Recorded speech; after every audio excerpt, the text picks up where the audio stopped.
দেখো আমরা খিচুড়ি খাইছি, আমার শ্বশুর খিচুড়ি বানিয়ে দিয়েছি। দেখো দেখো খিচুড়ি বানিয়ে দিয়েছি আমার শাশুড়ির জন্য।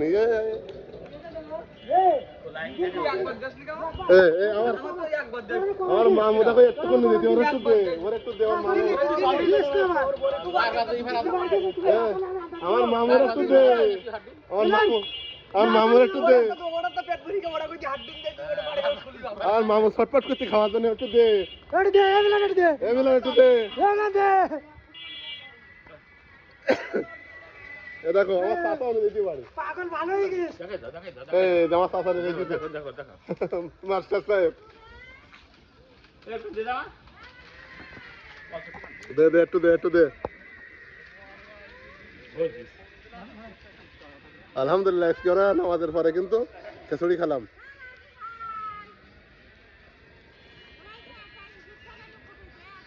এখন কি একটা অবস্থা দেখেন, এখন আমার একটু বাড়ি গিয়ে আসলে আমাদের ইঞ্জেকশন ফুটে কি হবে।